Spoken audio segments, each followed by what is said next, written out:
नमस्कार दोस्तों, मैं हृदय मिश्रा आप सभी का स्वागत करता हूं। कैसे हैं आप सभी लोग? आई होप आप सभी लोग अच्छे होंगे, अपनी पढ़ाई को बहुत ही बेहतर ढंग से कर रहे होंगे। देखिए, जैसा कि आप लोग को इसमें पता होगा, हम लोग करंट अफेयर्स के बहुत सारे सेगमेंट आपको अभी प्रोवाइड करा रहे हैं, जिसमें से दो सेगमेंट हमारे इंपॉर्टेंट चल रहे हैं। एक मॉर्निंग में जो आपको, जैसा कि मैंने आपसे कहा था कि 500 प्लस क्वेश्चन आपको कराए जाएंगे, वो एक सीरीज हमारी 8 AM पर यानी कि सुबह 8 बजे चलती है, और एक सीरीज चलती है शाम के 8 बजे, जहां पर मासिक वाइज यानी कि मंथली जो है आपको करंट अफेयर्स कराया जा रहा है, जो कि थ्योरी के रूप में रहता है। दोनों सीरीज क्या है आपके लिए महत्वपूर्ण है, लेकिन इसके साथ साथ में उत्तर प्रदेश विशेष से संबंधित भी प्रश्न आपकी परीक्षा में पूछे जाते हैं। तो इसके लिए अभी हमने 100 प्लस क्वेश्चन, लगभग 100 क्वेश्चन मानिए, जो मोस्ट इंपॉर्टेंट जो 100 क्वेश्चन है वो आपको कराए जाएंगे। तो ये सीरीज का आज पहला लेक्चर है। यहां पर लेक्चर 1, 2 करके पढ़ा रहेगा, आप इसको देख के समझ जाइएगा। उत्तर प्रदेश विशेष समसमय की एक 100 प्लस प्रश्नों के विशेष श्रृंखला में आज आपका स्वागत है। और जनवरी से लेकर के सितंबर तक के जो भी प्रश्न होंगे उनको हम लोग आज अल्टीमेटली करेंगे। तो दिल थाम के बैठिए और एक एक प्रश्नों को सही करने का प्रयास कीजिएगा। मैं उम्मीद करता हूं कि आप बहुत बेहतर ढंग से इसको देखेंगे और अपने चीजों को नोट करते हुए आप आगे बढ़ते हुए जाएंगे। ठीक है, चलिए आज का पहला क्वेश्चन उत्तर प्रदेश विशेष का क्या है, आइए हम इसको देखते हैं एक बार। नंबर 1 है, उत्तर प्रदेश स्थापना दिवस 2025 का विषय क्या था? यह बड़ा महत्वपूर्ण हो जाता है। तो नंबर 1 पॉइंट है कि विकास और विरासत, प्रगति के पथ पर उत्तर प्रदेश, यह था। या फिर आत्मनिर्भर भारत, उत्तर प्रदेश का अमृत महोत्सव, यह था। या नया भारत नवाचार एवं समृद्धि की ओर, या फिर विज्ञान और रक्षा, प्रदेश की प्रगति। इन चारों विकल्पों में से कौन सा विकल्प सही होगा? तो यहां पर 4 विकल्प आपके सामने दिए गए हैं। विकल्प मोस्टली इस बार हिंदी में हमने नहीं दिए हैं, इंग्लिश में दिए हैं। तो आप बताइएगा इसमें से कौन सा विकल्प हो जाएगा सही। तो इसमें से विकल्प हो जाएगा आपका कौन सा वाला? कौन सा वाला? ए वाला। और उत्तर प्रदेश दिवस कब मनाया जाता है? यह भी बड़ा इंपॉर्टेंट हो जाता है। उत्तर प्रदेश दिवस दरअसल कब मनाया जाता है? लिख लीजिए, बताइए उत्तर प्रदेश दिवस कब मनाया जाता है? तुरंत आप लोग आज पहले क्वेश्चन का यही मुझे आंसर बता दीजिए कि उत्तर प्रदेश डे, उत्तर प्रदेश दिवस कब मनाया जाता है। आपके सामने ऑप्शन है 24 दिसंबर, 24 जनवरी, 24 फरवरी या फिर 24 मार्च। जल्दी से जल्दी कमेंट फटाफट करके मुझे बताइए कि उत्तर प्रदेश दिवस कब मनाया जाता है। फिलहाल इस प्रश्न में जो इसका उत्तर हो जाएगा वो हो जाएगा ए, और उत्तर प्रदेश दिवस वाला उत्तर आप मुझे बताइए कि कब होता है। ठीक है, चलिए ये देखिए, यानी कि प्रगति, विकास और विरासत, प्रगति के पथ पर उत्तर प्रदेश, ये रखा गया है इसका थीम। और ये राज्य की परंपरागत धरोहर और आधुनिक विकास की दिशा दोनों को जोड़ता है। यानी कि जो हमारी परंपराएं उत्तर प्रदेश की रही हैं वो, और जो आधुनिकतावादी समाज जब हम आगे बढ़ रहे हैं, तो आधुनिक समाज में क्या कुछ चीजें हमारे लिए जरूरी हैं, उन दोनों के संगम को आगे बढ़ाते हुए इस वर्ष की जो थीम है वो रही है। नेक्स्ट, यूपी एरोस्पेस एवं रक्षा नीति 2024 का लक्ष्य 5 वर्षों में 50,000 करोड़ का निवेश लाना है। ठीक है, नीति में विदेशी निवेशकों को अधिकतम 80% भूमि सब्सिडी का प्रावधान किया गया है। यानी कि जो भी फंड हमारे यहां पर आएगा, जो निवेशक आएंगे, जो इन्वेस्टर्स आएंगे, तो उनको उन इन्वेस्टर्स को 80% जो भूमि होगी वो सब्सिडी में दी जाएगी। ये एक बड़ी बात है, क्योंकि भैया हमें एफडीआई को क्या करना है? अट्रैक्ट करना है। और अट्रैक्ट करने के लिए जरूरी हो जाता है कि कहीं ना कहीं हम चीजों को क्या करें, बेहतर ढंग से करने का प्रयास करें। ऐसे में जो कुछ ना कुछ तो लालच या कुछ ना कुछ तो प्रोत्साहन के रूप में इनको देना पड़ेगा। यानी कि विकल्प 1 और 2 सही है। तीसरा विकल्प जो आपका लिखा हुआ है ये नहीं है, तो 1 और 2 हो जाएगा आपका सही, यानी कि option number first and second. यानी कि consider the following which statement is true, choose the right answer from options. UP aerospace defence policy 2024 target 50,000 crore investment in 5 years, या फिर option number B, policy provides up to 80% land subsidy for foreign investors, या फिर western and central UP 35% capital grants, Bundelkhand and Purvanchal 25%। तो इससे option क्या हो जाएगा आपका? हो जाएगा, देखेंगे तो इसमें से ए वाला ऑप्शन, यानी कि 1 और 2, इसमें से अगर आप which is correct देखेंगे तो इसमें से only 1 and 2 is the right answer, यानी कि विकल्प ऑप्शन नंबर ए हो जाएगा आपका सही उत्तर। देखिए बिल्कुल सही बात है। ठीक है, नेक्स्ट है सुभद्रा कुमारी चौहान का नाम डेफिनेटली आप लोग जानते होंगे, आपको बताना है इसमें से क्या कुछ सही है। यानी कि सुभद्रा कुमारी चौहान महिला बाल साहित्य सम्मेलन 2023 किसे मिला है, बड़ा महत्वपूर्ण प्रश्न यहां भी है और मैं आपसे उम्मीद करता हूं कि आप इसका उत्तर भी मुझे एग्जैक्टली क्या करेंगे, सही सही बताएंगे। ठीक है, तो डॉक्टर आरपी सारस्वत को या डॉक्टर करुणा पांडे को या फिर दिलीप शर्मा को या फिर मोहम्मद अरशद खान को, किसको मिला है? तो अगर आप देखेंगे तो इसमें से ऑप्शन जो क्या हो जाएगा आपका, ये डॉक्टर बी करुणा पांडे जी को, यानी कि बी, मेरे अकॉर्डिंग बी वाला ऑप्शन क्या हो जाएगा आपका एग्जैक्टली सही हो जाएगा बॉस। ठीक है ना, चलिए बिल्कुल सही बात है। यह सम्मान लखनऊ की डॉक्टर करुणा पांडे को दिया गया। विकल्प ए को सोहनलाल द्विवेदी बाल काव्य सम्मान मिला, विकल्प ए को। विकल्प ए कौन है?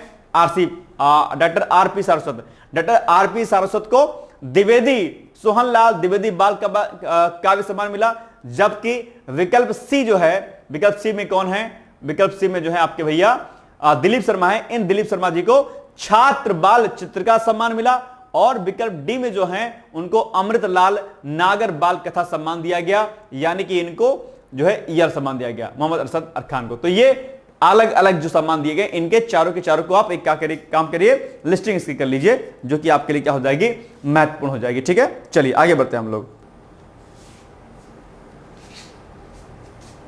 पुरस्कार जान लेते हैं इसके बारे में थोड़ा सा। तो ये जो पुरस्कार आपका दिया गया है करुणा पांडे जी को, यह सम्मान लखनऊ की डॉक्टर करुणा पांडे को दिया गया। विकल्प ए को सोहनलाल द्विवेदी, ये सब मैंने बता ही दिया आपको। अब ये जो पुरस्कार है इसके बारे में देख लीजिए थोड़ा सा। तो उत्तर प्रदेश हिंदी संस्थान जो है देता है इसको, 2023 के प्रदान किया गया। सम्मानित साहित्यकार डॉक्टर करुणा पांडे लखनऊ की है। राशि 51,000 रुपए की नगद राशि दी गई है और अन्य सम्मान, अंगवस्त्र और प्रशस्ति पत्र दिया गया। प्रदान करने की योजना, यह सम्मान संस्थान की बाल साहित्य संवर्धन योजना के अंतर्गत इनको दिया गया है। तो ये पॉइंट भी आपके लिए क्या था, इंपॉर्टेंट था। थर्ड नंबर क्वेश्चन, चौथा नंबर को आइए। वेस्टर्न सिडनी यूनिवर्सिटी ने यूपी सरकार के साथ किस समझौते पर हस्ताक्षर किया है? नंबर 1, ग्रेटर नोएडा में पहला विदेशी विश्वविद्यालय कैंपस खोलने के लिए, या फिर लखनऊ में, बी ऑप्शन है, लखनऊ में कैंपस स्थापित करने के लिए, या फिर केवल शोध सहयोग के लिए, या फिर स्वास्थ्य शिक्षा परियोजना के लिए। यानी कि what agreement did western Sydney university sign with UP government? Option number first, that to establish first foreign university campus in Greater Noida, या B option to open a campus in Lucknow, और C option for research collaboration only, या फिर for a health education project। क्या हो जाएगा इसका exactly उत्तर? तो इसका एग्जैक्टली आंसर हो जाएगा आपका ऑप्शन नंबर ए, यानी कि ग्रेटर नोएडा में एक फॉरेन यूनिवर्सिटी कैंपस को क्या करना है, एस्टैब्लिश करना है। यही इसका एग्जैक्टली उत्तर होगा, यानी कि option number A is the right answer boss. ठीक है, कोई दिक्कत तो नहीं हो रही है, समझ में आ रहा है? ध्यान दीजिएगा, सारे क्वेश्चन आपके इंपॉर्टेंट है, आप एक एक करके इनको आप नोट करते हुए चलिएगा प्लीज, जरूर से। ठीक है ना, तो ए हो जाएगा। अच्छा, जब विदेशी विश्वविद्यालय या फॉरेन कैंपस जब आपके इंडिया में ओपन होगा तो निश्चित तौर पर एजुकेशन की एक हायरार्की जो है थोड़ा सा और ज्यादा मजबूत होगी, ये भी एक बड़ी बात है। हमारे इंडियन कैंपस भी फॉरेन में एस्टैब्लिश हो रहे हैं और फॉरेन कंट्रीज के कैंपस हमारे इंडिया में एस्टैब्लिश हो रहे हैं, तो ये एक बड़ी बात है दोनों देशों के। इससे क्या होगा, न सिर्फ दोनों देशों में एजुकेशन का एक लेवल स्ट्रांग होगा, बल्कि हमारे अपने कल्चर एंड बाकी जो चीजें होंगी उसमें भी ज्यादा जो है फायदेमंद चीजें साबित होंगी। ठीक है, तो ये एक बड़ी चीज है अपने यहां पे, इसको अब क्या करना है, याद रखना है। ठीक है, चलिए 3 जनवरी यानी कि 3rd of Jan को यूपी गवर्नमेंट और WSU यानी कि ये जो आपकी यूनिवर्सिटी है, कौन सी आपकी वेस्टर्न सिडनी यूनिवर्सिटी है, इनके मध्य में समझौता ज्ञापन पर हस्ताक्षर किया गया, जिसके तहत ग्रेटर नोएडा में एक जो है पहला विदेशी कैंपस खुलेगा और ये हायर एजुकेशन के लिए एक अलग जो है स्ट्रीम है। इसमें कई सारे कोर्सेज को खोलने का प्लान इसमें किया गया है। ठीक है, तो याद रखिएगा। चलिए, उत्तर प्रदेश सरकार ने हाल ही में किस क्षेत्र में 33,896 करोड़ का निवेश प्रस्तावित किया है? यानी कौन सा ऐसा इसमें से फील्ड है जिसमें हमने जो है 33,896 करोड़ का इन्वेस्टमेंट का प्लान रखा है? तो हेल्थ के फील्ड में, या डिफेंस सेक्टर में, या एजुकेशन सेक्टर में, या फिर ट्रांसपोर्टेशन के सेक्टर में, किसमें इतना बजट जो है अभी हाल ही में जो प्रस्तावित किया गया है, अलॉट किया गया है? तो ये अगर आप देखेंगे तो आप पाएंगे कि जो आपका रक्षा क्षेत्र है, यानी कि जो डिफेंस सेक्टर है, तो डिफेंस सेक्टर में सरकार ने जो है इतना बड़ा फैसला लिया हुआ है। ठीक है, तो सिंपल सी बात है, बी वाला ऑप्शन हो जाएगा, यानी कि उत्तर प्रदेश सरकार ने जो रक्षा औद्योगिक गलियारा है, यानी कि जो डिफेंस इंडस्ट्रियल जो कॉरिडोर है अपने आप में गलियारा है, उसमें 33,896 करोड़, यानी कि ये जो आप अमाउंट देख पा रहे होंगे, इनको आपको नोट कर लेना है। इतना निवेश इसमें प्रस्तावित किया गया है।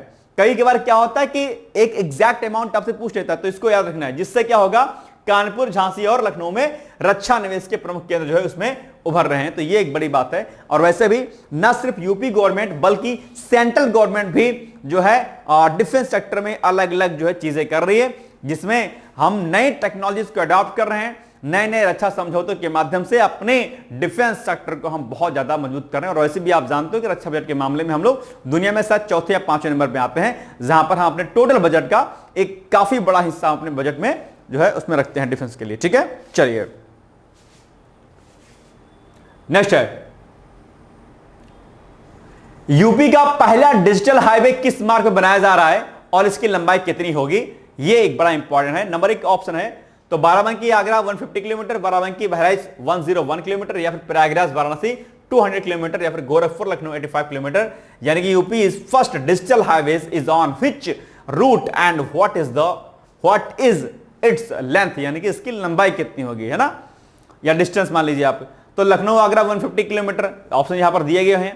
तो डिजिटल हाईवे आपको पता होना चाहिए। अगर आप बहराइच के खासकर रहने वाले हैं, जो कि हमारा होम टाउन भी है, ठीक है, तो बहराइच यानी कि बाराबंकी, कहां से, बाराबंकी से लेकर के बॉस, कहां से, बाराबंकी, ठीक है, और यहां से लेकर के भाई साहब ये आपका बहराइच जो सिटी है, बहराइच तक दरअसल क्या होगा, ये आपका 101 किलोमीटर लंबा जो है एक क्या होगा, डिजिटल हाईवे बनाया जाएगा।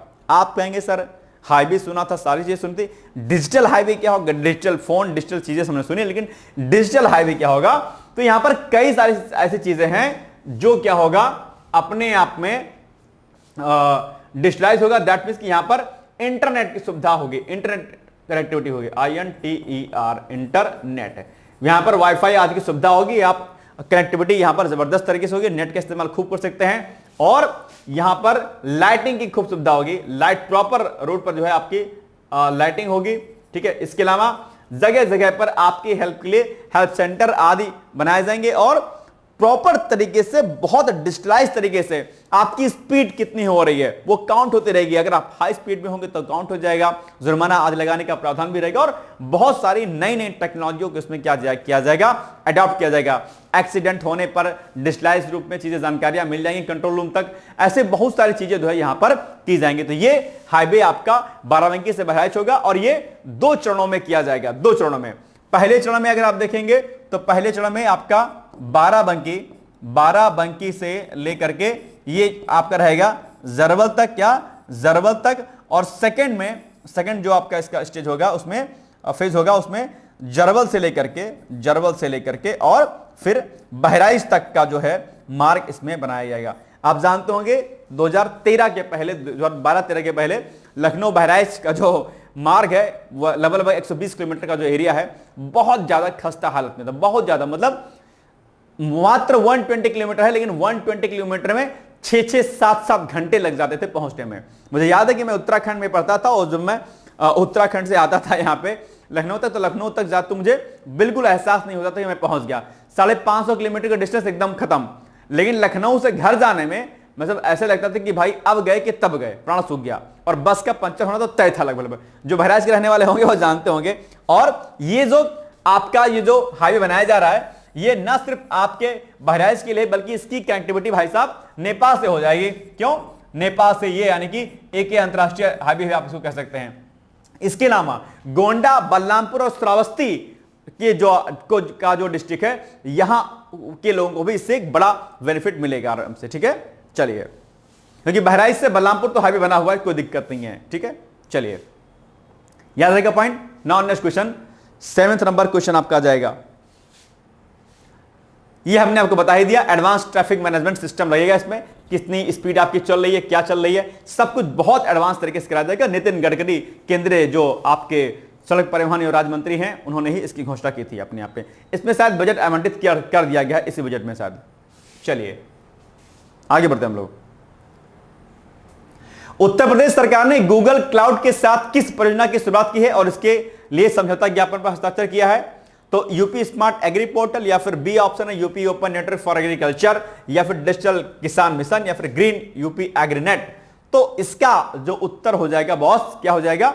बी वाला ऑप्शन, यानी कि B is the right answer. बहुत इंपॉर्टेंट भी प्रश्न आपके लिए क्या हो जाएगा, ये हो जाता है आपके लिए, ठीक है ना। चलिए नेक्स्ट है, महाकुंभ 2025 को समर्पित आकाशवाणी का कौन सा चैनल लॉन्च किया गया था? तो कुंभवाणी, या कुंभ टीवी, या फिर कुंभ नेक्ट, या फिर कुंभ न्यूज, यानी कि which channel was launched dedicated to Mahakumbh 2025? कौन सा चैनल था जिसको लॉन्च किया गया था?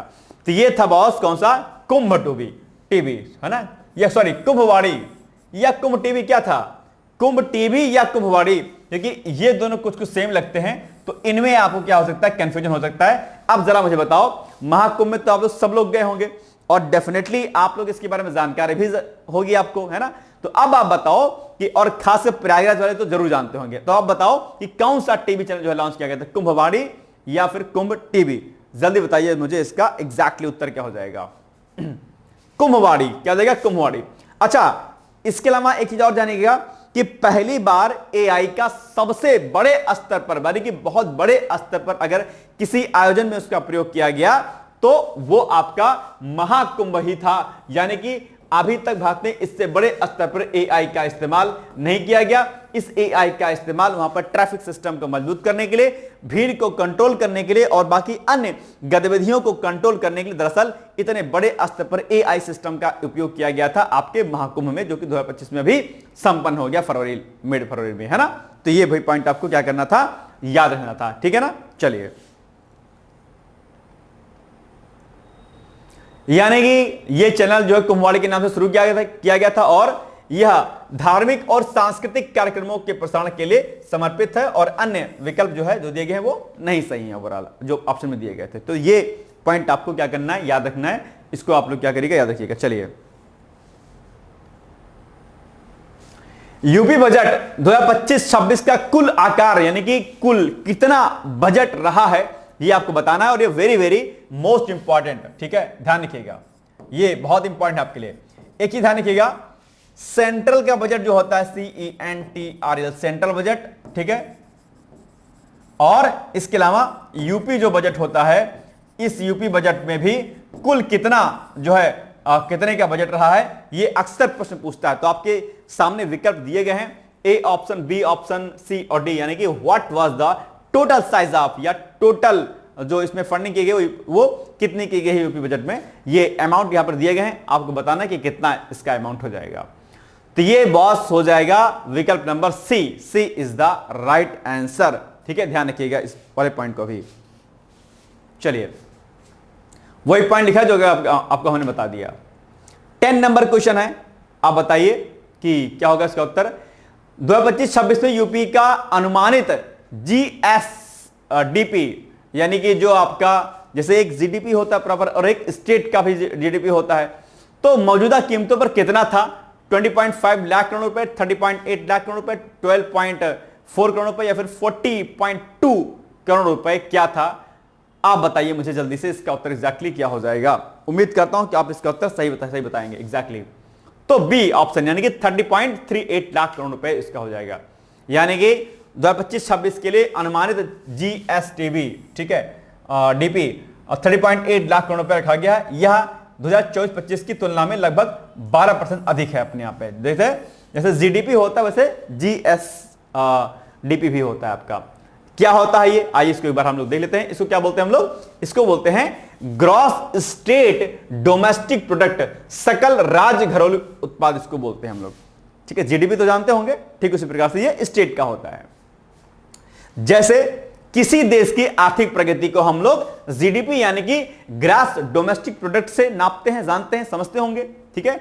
वैसे ही किसी राज्य की आर्थिक प्रगति के लिए हम GSDP का प्रयोग करते हैं। याद रखिएगा, सरल शब्दों में अगर हम बात करें इसमें, तो किसी राज्य की भौगोलिक सीमा के भीतर, यानी कि जो उसकी टेरिटरी अपनी होती है उस पर्टिकुलर स्टेट की, अगर ये यूपी है तो इस यूपी के चारों तरफ का एरिया, यानी कि इसके एरिया के अंदर किसी राज्य की भौगोलिक सीमा के भीतर एक साल में, यानी कि इस पूरे एरिया में 1 ईयर में उत्पादित सभी वस्तुओं एवं सेवाओं, यानी कि गुड्स एंड सर्विसेज का, जो भी इसमें गुड एंड सर्विसेज होंगे, इन गुड एंड सर्विसेज का कुल मौद्रिक मूल्य, इनका टोटल जो मॉनेटरी फंड जो वैल्यू होगा, टोटल जो फंड होगा, ठीक है, इसको हम क्या कहते हैं, जीएसडीपी के नाम से जानते हैं। यानी कि एक उस राज्य के पूरे भौगोलिक क्षेत्र में एक साल में उत्पादित जो भी वस्तु सेवाओं का मूल्य होगा वो मौद्रिक मूल्य कहलाएगा। इससे पता चलता है कि राज्य की अर्थव्यवस्था कितनी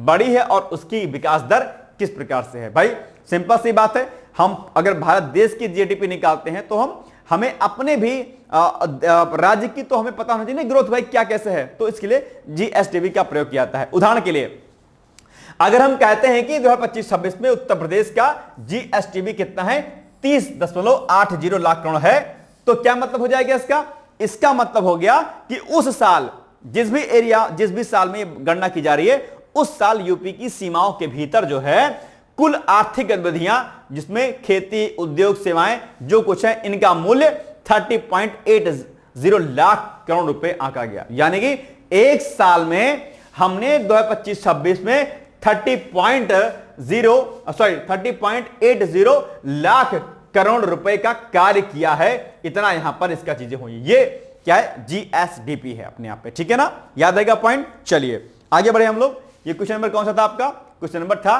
10। अब आते हैं क्वेश्चन नंबर 11 पे हम लोग, ठीक है। चलिए, मुख्यमंत्री, अब आपको इन विकल्प पर विचार करना है और ये जो आपके ऑप्शंस दिए गए हैं उसमें से आपको बताना है कि कौन सा विकल्प आपका सही है बॉस, ठीक है ना। चलिए 11 नंबर क्वेश्चन है और यह भी आपके लिए क्या है, इंपॉर्टेंट हो जाता है। चलिए, मुख्यमंत्री युवा उद्यमी अभियान का लक्ष्य 10 वर्षों में 10 लाख उद्यमियों का निर्माण करना है, ठीक है। योजना के लिए आयु सीमा 21 to 40 ईयर रखी गई है, ठीक है। कुछ मामलों में 18 to 45 भी रखा गया है, ठीक है। प्रथम चरण में अधिकतम 5 लाख रुपए तक का ब्याज मुक्त ऋण दिया जाएगा। बड़ी अच्छी योजना है, आप लोग इसका बेनिफिट उठा सकते हैं। यानी कि consider the following which statement is true, choose the right answer from option C. यानी कि मुख्यमंत्री युवा उद्यमी अभियान targets creation of 10 lakh entrepreneur in 10 years, या फिर age eligibility is 21 to 40 year and some cases in 18 to 45। First phase provides maximum 5 lakhs interest free loan. क्या हो जाएगा इसका उत्तर, ओनली 1 और second, only second and third, only first and third, या फिर 1, 2 and 3, यानी कि सभी कथन सही हैं। इसका उत्तर बॉस क्या हो जाएगा, इसका उत्तर हो जाएगा सही, मुख्यमंत्री युवा उद्यमी योजना जो है, इसको मैंने आपको बहुत बार समझाया है। आपने अक्सर एडवर्टाइजमेंट में लोगों को आगे ऐसे पेज लिए हुए ऐसे देखा होगा, मैंने मुख्यमंत्री युवा उद्यमी योजना में इतने लाख रुपए लगाए हैं, मुझे इतना इस प्रकार का जो है रोजगार मिला है और मैंने अपना उद्यम लगाया, ऐसे करके आपने देखा होगा अक्सर। यूपी गवर्नमेंट का जो फेसबुक जो पेज है वहां पर देखिएगा, या जो साइट है उनकी वहां पर देखिएगा आप लोग, ठीक है। तो बड़े खुश हो जाते हैं लोग कि बिना इंटरेस्ट के जो है इनको लोन मिल जाता है, और इंटरेस्ट पूरा करने के बाद फिर 10 लाख और मिल जाता है, 10 लाख तक का, है ना। चलिए, ये 11वां नंबर था। आइए आगे बढ़ते हैं हम लोग। तीनों कथन सही हैं। योजना का लक्ष्य क्या है, 10 वर्षों में 10 लाख उद्यमी बनाना, 10 साल में 10 लाख उद्यमी बनाना, यानी कि बहुत बड़ा स्टार्टअप प्रोग्राम है अपने यहाँ पर। निश्चित तौर पर इससे बड़ी ग्रोथ होगी अपनी यूपी की। आयु सीमा 21 to 40 है, लेकिन कुछ शर्तों के अंतर्गत 18 to 45 भी है। पहले चरण में अधिकतम 5 लाख रुपए का ब्याज मुक्त ऋण दिया जाता है, जबकि अगले चरण में अधिक राशि का ऋण भी उपलब्ध हो सकता है, यानी कि 10 लाख तक फिर अगली बार में दे दिया जाएगा अगर मामला आप 5 लाख तक का निपटा देते हैं तो, ठीक है ना। चलिए, तो ये भी आपके लिए क्या था, बड़ा महत्वपूर्ण प्रश्न था। चलिए,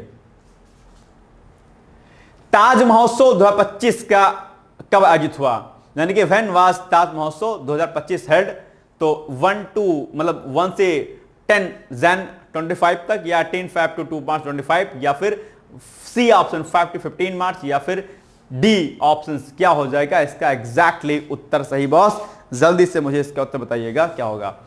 तो 18 फरवरी से लेकर के 2 मार्च मुझे लग रहा है शायद संभवतः, देखते हैं क्या होगा इसका उत्तर। ठीक है, बिल्कुल सही बात है, यानी कि ताज महोत्सव 18 फरवरी से लेकर के 2 मार्च तक आगरा के शिल्पग्राम में आयोजित हुआ। यह उत्तर भारत का प्रसिद्ध सांस्कृतिक महोत्सव जिसमें कला, शिल्प, संगीत, नृत्य और व्यंजन प्रमुख आकर्षण होते हैं। अन्य तिथियां जो दी गई हैं वो रॉन्ग है अपने आप में, ठीक है ना। तो कोई दिक्कत तो नहीं हो रही है। आइए आगे बढ़ते हैं हम लोग। 38वें राष्ट्रीय खेलों में उत्तर प्रदेश की पदक तालिका क्या रही है बॉस? तो 56 पदक या 13वां स्थान रहा है, या 121 पदक प्रथम स्थान रहा है, या फिर 68 पदक 5वां स्थान, या फिर 201 पदक दूसरा स्थान। यानी कि what was यूपीज medal tally on rank in the 38 national games 2025? बताइए साहब जी, क्या हो जाएगा आपका विकल्प सही उत्तर? यानी कि इसमें हो जाएगा 56 पदक के साथ 13वां स्थान को प्राप्त किया उत्तर प्रदेश ने 38वें राष्ट्रीय खेलों के अंतर्गत। ठीक, बस हो जाएगा पॉइंट। ये देखिए पॉइंट आपका हो गया, जिसमें से आप देखेंगे 13 स्वर्ण है, 20 रजत है और 23 कांस्य हैं, ठीक है, और 13वां स्थान मिल गया। तो ये आपका स्थान जो है जो मिला है, और ये टोटल कितने जीते पदक? 56, और इस 56 में से कौन कौन से जो है पदक हैं ये भी यहां पर लिखे गए हैं। इनको भी क्या करना है आपको याद रखना, क्योंकि कई बार क्या होता है कि अलग अलग पूछ लेता है कि कितने स्वर्ण, कितने रजत, कितने कांस्य पाए, ये भी पॉइंट आपको याद रखना, ठीक है। आगे बढ़े हम लोग। अब आ जाएगा आपका, ये कौन सा क्वेश्चन था? ये था आपका 30 नंबर। अब आ जाएगा आपका 40 नंबर। चलिए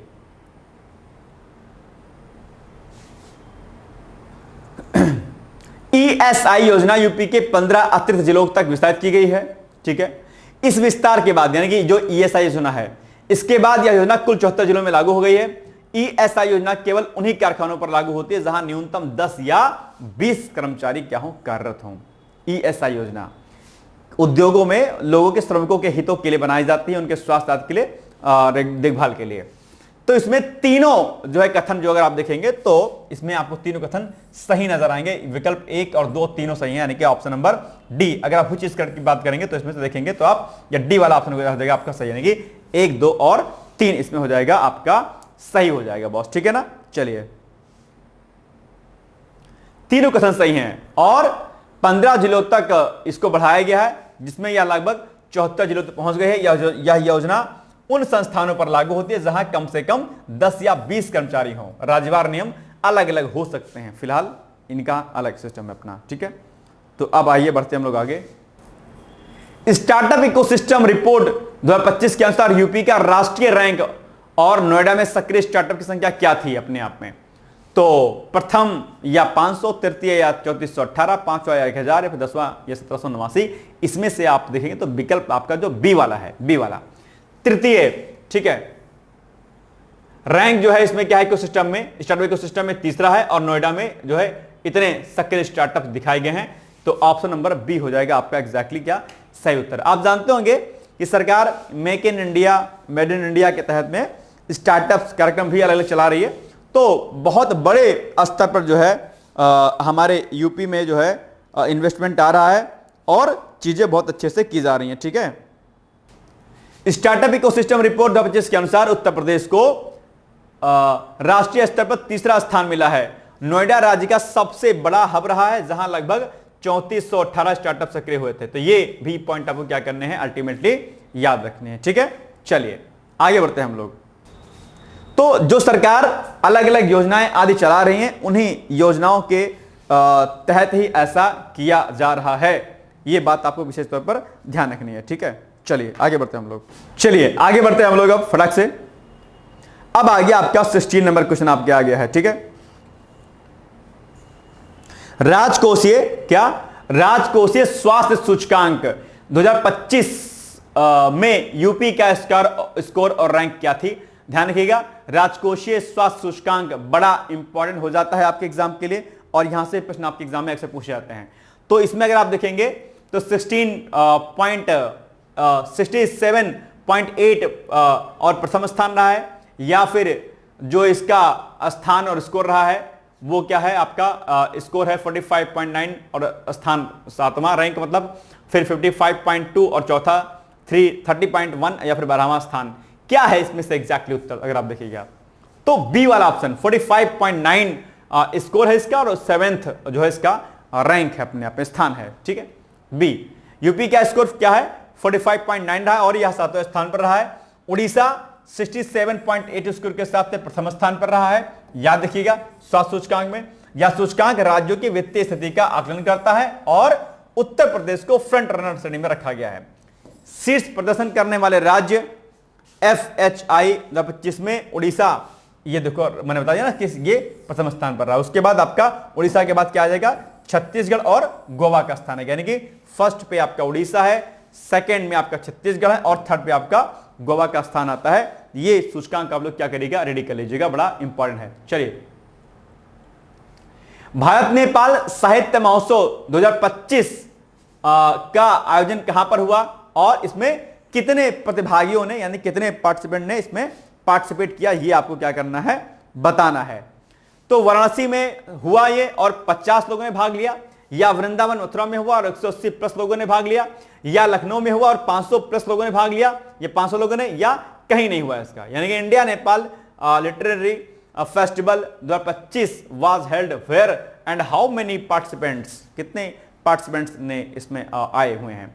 तो इसका जो विकल्प अगर आप देखेंगे तो इसका विकल्प क्या हो जाएगा, और ये शायद एग्जाम में आपके सभी यारों में शायद आया हुआ था, जहां तक मुझे लग रहा है शायद प्रश्न, ये हो जाएगा बी वाला ऑप्शन, वृंदावन, और 180 प्लस पार्टिसिपेंट इसमें जो है आए हुए थे। ठीक है, चलिए, बिल्कुल सही बात है, बी वाला।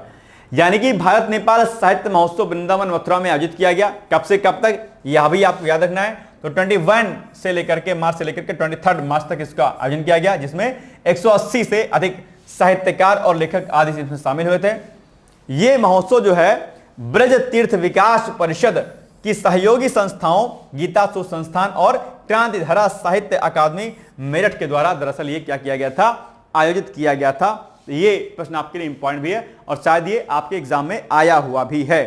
ठीक है, चलिए,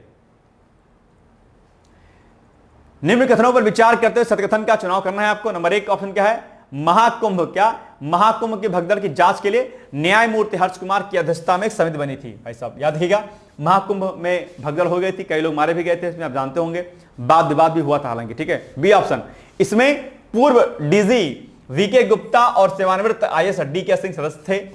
समिति का गठन केंद्र सरकार ने किया था। आप बताइए कि इसमें से कौन सा ऑप्शन हो जाएगा आपका सही, बताइएगा जल्दी से मुझे।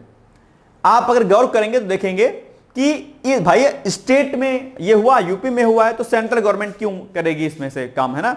इसमें स्टेट गवर्नमेंट ने यानी कि यूपी गवर्नमेंट ने ही एक कमेटी का गठन किया था, इसलिए ध्यान रखिएगा कि आपका ऑप्शन नंबर क्या हो जाएगा, ये तो आपका रॉन्ग हो जाएगा, स्टेट होगा। ये और ये 1 और 2 दोनों विकल्प आपको नजर आएंगे सही, यानी कि इस हिसाब से अगर आप देखेंगे तो option number A is the right answer boss. ठीक है, फर्स्ट एंड सेकंड क्या है, राइट है, और ये आपका क्या है, रॉन्ग है।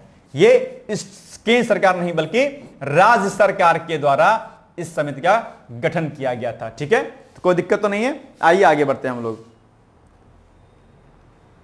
ठीक है, व्याख्या में वही पॉइंट लिखा है जो हमने आपको बता दिया। चलिए, यूपी में AI यानी कि आर्टिफिशियल इंटेलिजेंस यूनिट जुस्टी किस शहर में 5 करोड़ रुपए का प्रावधान किया गया है, तो कानपुर, लखनऊ, वाराणसी या फिर आगरा, बताइए क्या होगा इसका उत्तर एग्जैक्टली। बी लखनऊ हो जाएगा। ठीक है, बस वही पॉइंट है, और यह तकनीकी अनुसंधान और नवाचार को बढ़ावा देने के लिए किया गया है, और बाकी सिटी में ऐसा कोई प्लान फिलहाल नहीं किया गया है। यूपी बजट 2025-26 में किस क्षेत्र को 11% आवंटन मिला है, कौन सा ऐसा फील्ड है जिसमें 11% का आवंटन मिला है, तो स्वास्थ्य में, या कृषि और समृद्ध सेवाओं के लिए, शिक्षा के लिए, या फिर वन एवं पर्यावरण के लिए। तो आप अगर देखेंगे तो नोटिस करेंगे इसमें जो आपका एग्रीकल्चर और इससे रिलेटेड जो सेक्टर्स हैं तो उनको 11% का आवंटन इसमें मिला हुआ है। ठीक है, यूपी के बजट की बात हो रही है बॉस, ठीक है, सेंटर की नहीं, यूपी की बात हो रही है। तो इसमें बी वाला ऑप्शन क्या हो जाएगा आपका एग्जैक्टली सही, यानी कि कृषि एवं समृद्ध सेवाओं के लिए 11% का आवंटन किया गया है, यानी कि B is the right answer. कौन सा क्वेश्चन था, 20वां नंबर क्वेश्चन था। ठीक है, चलिए, उत्तर प्रदेश सरकार ने 2025-26 में बजट में विभिन्न क्षेत्रों के लिए आवंटन की घोषणा की है। इस बजट में कृषि और समृद्ध सेवाओं को कुल बजट का 11% यानी कि 11% आवंटित किया गया है, और इसके अलावा जो अलग अलग आपके फील्ड हैं उनके लिए, जैसे कि एजुकेशन के लिए 13% का दिया गया आवंटन, हेल्थ के लिए 6% एंड डेवलपमेंट के लिए ओवरऑल 22% का इसमें जो इन्वेस्ट क्या कहते हैं आवंटन जो है किया गया है। तो ये भी पॉइंट हो जाता है आपके लिए इंपॉर्टेंट। ये 3 में से एक भी आपके ऑप्शन बना के पूछ सकता है आपकी परीक्षा में। ठीक है, चलें आगे बढ़ें। चलो, ताज महोत्सव 2025 का आयोजन आगरा के शिल्पग्राम में हुआ। अभी वैसे प्रश्न ये पूछा गया था लेकिन दोबारा से रिपीट कर गया, अलग से बना के ऑप्शन। ठीक है, दूसरा, इसकी थीम क्या थी? धरोहर रखी गई है। यह 33वां संस्करण था किसका? इस ये जो है आपका जो ताज महोत्सव है इसका। तो अगर आप नोटिस करेंगे तो इसमें 1 और 2 और 3 क्या तीनों गलत हैं या तीनों सही हैं? अगर आपने ताज महोत्सव के बारे में प्रश्न पढ़ा हो तो मुझे जो है आप इसका उत्तर बताइए तुरंत ऑन स्पॉट बॉस। ठीक है, कि ऐसा क्या होगा, बताइए क्या होगा विकल्प। इसमें तीनों विकल्प बॉस क्या सही हैं, यानी कि अगर आप डी वाले ऑप्शन पर जाएंगे तो यहां पर 1, 2 और 3 जो दिए गए विकल्प, ये तीनों विकल्प आपके लिए क्या हो जाएंगे? एग्जैक्टली सही हो जाएंगे। तो ये बात आपको क्या करनी है? ध्यान रखनी है। ठीक है, चलो। ताज महोत्सव 2025 का आयोजन 18 फरवरी से 2 मार्च के मध्य आगरा के शिल्पग्राम में हुआ। ताज महोत्सव 2025 का आयोजन आगरा के, अच्छा 2 बार हो गया, कोई बात नहीं, कट कर दीजिए इसको कट कर दीजिए, 2 बार हो गया। इसकी थीम क्या थी? धरोहर थी, जो कि आपकी परीक्षा के लिए क्या है? महत्वपूर्ण है। और यह महोत्सव 33वां संस्करण था। तो ये पॉइंट भी आपके लिए क्या हो जाएगा? इंपॉर्टेंट हो जाएगा। इस संस्करण का भी आपको एग्जैक्टली ध्यान रखना है। तीनों क्वेश्चन बाकी सही है, विकल्प डी क्या है आपका सही हो जाएगा इस हिसाब से देखेंगे तो। ठीक है, 21 नंबर। आइए 22 नंबर क्वेश्चन पे। फेंक खिलाड़ी सचिन यादव, अरे नहीं भाई साहब, ये क्या हो गया? भाला फेंक खिलाड़ी होगा, है ना? भाला फेंक खिलाड़ी होगा, फेंक नहीं होगा। इसको सही कर लीजिएगा, भाला फेंक होगा। ठीक है, सचिन यादव ने 38वें राष्ट्रीय खेलों में कितनी दूरी का थ्रो कर स्वर्ण पदक जीता? ये बताइएगा आप। विकल्प क्या हो जाएगा? इसका उत्तर सही हो जाएगा। ठीक है, तो 79.33 मीटर, 80.47 मीटर या 84.3 मीटर 39 मीटर या फिर 86.23 मीटर, क्या हो जाएगा इसका एग्जैक्टली उत्तर? जरा बताइएगा मुझे आप लोग, इसका उत्तर क्या हो जाएगा? सी 84.39 मीटर, है ना? चलिए, सचिन यादव ने 84.39 मीटर का थ्रो करके स्वर्ण पदक जीता। अब आपके सामने 23rd नंबर क्वेश्चन है। यूपी बजट 2025-26 में शिक्षा पर जो है 13% आवंटन किया गया। देखो अभी वही वाला विकल्प आ गया जो कि मैंने कहा था आपसे। देखो ये कहां गया? बॉस ये देखो आया विकल्प में अलग बना करके। तो बजट की बात हो रही तो पूछ लिया आपसे एग्जाम में प्रश्न। देखो यूपी बजट 25-26 में शिक्षा पर 13% का आवंटन किया गया। ठीक बात है, ओके, कोई दिक्कत नहीं है। ठीक है, यूपी इसमें पीएम श्री योजना के लिए 300 करोड़ का रुपए रखे गए हैं। ये एक योजना है इसके लिए।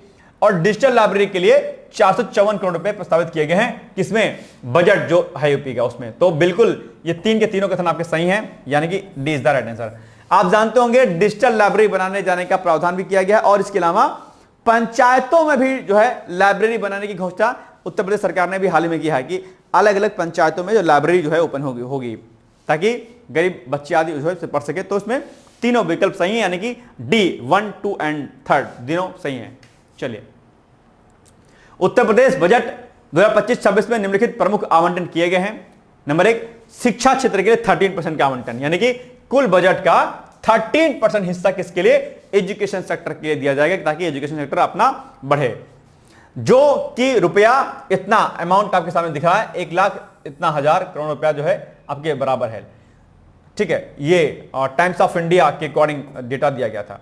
पीएम श्री योजना के लिए 300 करोड़ रुपए प्रावधानित किया गया है, यानी कि प्रधानमंत्री स्कूल फॉर राइजिंग इंडिया योजना के तहत राज्य सरकार ने 300 करोड़ रुपए का आवंटन किया है, जिससे प्राथमिक स्कूलों को स्मार्ट स्कूलों में परिवर्तित कर दिया जाएगा। क्या लिखा है कि जो भी प्राइमरी स्कूल आपके हैं, ये प्राइमरी स्कूल जो है आपकी स्मार्ट स्कूल में नियुक्त किए जाएंगे, मतलब कन्वर्ट किए जाएंगे पीएम श्री योजना के तहत।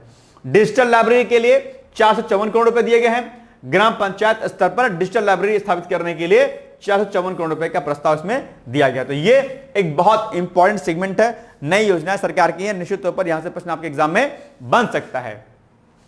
24 नंबर क्वेश्चन, उत्तर प्रदेश गौरव सम्मान 2025 के विजेताओं में कौन शामिल था? नंबर 1 का ऑप्शन है आपके सामने, ए कृष्णकांत शुक्ल विज्ञान एवं साहित्य से सम्मिलित थे, या जहमांशु गुप्ता आपकी पर्यावरण उद्यमिता के लिए, कृष्णा यादव महिला उद्यमिता के लिए, या फिर उपरोक्त सभी। तो अगर आप देखेंगे तो उसमें तीनों जो विकल्प ए बी सी की दिए गए हैं ये तीन के तीनों सही हैं एग्जैक्टली आपके, यानी कि उत्तर प्रदेश गौरव सम्मान के अंतर्गत, यानी कि D is the right answer. 24 का क्या हो जाएगा, डी विकल्प आपका सही हो जाएगा। ठीक है, सेम पॉइंट है। 25 नंबर क्वेश्चन, लास्ट क्वेश्चन है आपका। तो गणतंत्र दिवस 2025 पर यूपी की झांकी को प्रथम स्थान मिला, बिल्कुल सही बात है। झांकी का विषय क्या था, महाकुंभ 2025 स्वर्णिम भारत विरासत और विकास था, बिल्कुल सही बात है। इसे लोकप्रिय पसंद श्रेणी में भी दूसरा स्थान मिला है, तो बिल्कुल सही बात है। तो अगर आप देखेंगे तो क्या प्रश्न पूछा है कि भैया कंसीडर यूपी जो है अपने आप में जो ये परेड है हुई थी, वहां की गणतंत्र दिवस परेड हुई थी, उसमें यूपी को प्रथम स्थान दिया गया झांकी को, बिल्कुल सही बात है। यानी कि ऑप्शन नंबर आप देखेंगे तो डी हो जाएगा आपका एग्जैक्टली सही, यानी कि first, second and third is the right answer. ठीक है, तो ये आपको हमने बताया कुछ कुछ चीजें जो आपके लिए सही थी और इंपॉर्टेंट थी। अब इसी तरीके से हम लोग अगले 25 क्वेश्चन लगभग 100 प्लस प्रश्न जो है हम लोग करने का प्रयास करेंगे, नहीं तो 100 तो एनी हाउ करेंगे ही करेंगे किसी भी तरीके से अपने आप में। ठीक है, तो ये उत्तर प्रदेश के बहुत इंपॉर्टेंट प्रश्न जो आपको रेडी करने हैं। उम्मीद करता हूं कि आपको सीरीज पसंद आ रही होगी। प्लीज कमेंट करके मुझे बताइएगा ये सीरीज आपको कैसी लगी है, और अगर आप इसे कंटिन्यू करना चाहते हैं एनी हाउ एग्जाम के पहले तक, तो मैं इसे कमिट करा दूंगा, लेकिन आपकी हाँ की मुझे बहुत जरूरत है। प्लीज जरूर कमेंट कीजिएगा कि यू नीड और नॉट। ठीक है, चलिए फिर मिलेंगे अगली क्लास में, तब तक के लिए मस्त रहिए, व्यस्त रहिए। अगली क्लास में हम लोग 26 से लेकर के और 50 क्वेश्चन तक का सीरीज करेंगे। ठीक है, बाकी ऑल द बेस्ट है। Thank you so much, bye bye, take care, all the best. दोस्तों, क्या आप पीसीएस अधिकारी बनना चाहते हैं? यदि हाँ, तो डिकोड एग्जाम लेकर आया है यूपी पीसीएस फाउंडेशन कोर्स 2025। यह एक ऑल इन वन कोर्स है जिसमें प्रीलिम्स मेंस दोनों ही परीक्षाओं के लिए वीडियो लेक्चर, एनसीईआरटी और standard books based bilingual notes उपलब्ध कराया जा रहा है। इस कोर्स में प्री और मेंस के सभी प्रीवियस ईयर क्वेश्चंस पेपर भी वीडियो लेक्चर के माध्यम से कोर्स में सम्मिलित होंगे। साथ ही साथ में कोर्स का कंटेंट गुणवत्तापूर्ण होने के साथ ही साथ एग्जाम ओरिएंटेड है, जिससे कोर्स लेने वाले स्टूडेंट्स को कोई भी बाहरी पुस्तक या नोट्स पढ़ने की आवश्यकता न पड़े। इस कोर्स में प्रीलिम्स और मेंस के टेस्ट सीरीज तथा आंसर राइटिंग प्रोग्राम भी शामिल है, जिसके साथ ही साथ टेलीग्राम ग्रुप में रेगुलर टॉपिक वाइज टेस्ट कराए जाएंगे। इसके साथ ही सीसेट, निबंध तथा सामान्य हिंदी की अतिरिक्त कक्षाएं भी चलाई जाएंगी तथा हमारे कोर्स से परीक्षा में सफल होकर इंटरव्यू देने वाले विद्यार्थियों को इंटरव्यू की भी तैयारी कराई जाएगी, और अंतिम परिणाम कुछ भी हो, पूरी फीस उन्हें रिवार्ड के स्वरूप जो है वापस कर दी जाएगी तथा अगले बैच में उन्हें निःशुल्क प्रवेश प्रदान किया जाएगा। उल्लेखनीय है कि डिकोड एग्जाम एक संस्थान के रूप में 5 वर्ष के अपने सफल कार्यकाल में अब तक 55 से अधिक विद्यार्थियों को विभिन्न परीक्षाओं में अंतिम सफलता दिलाने में अपना सफल योगदान दे चुका है। इस कोर्स की फीस 15,000 रुपये निर्धारित की गई है, लेकिन पहले प्रवेश देने वाले 100 विद्यार्थियों को 3,000 रुपये की विशेष छूट दी जा रही है। और अधिक जानकारी के लिए हमारे संस्थान के नंबर 6307495944 पर संपर्क करें।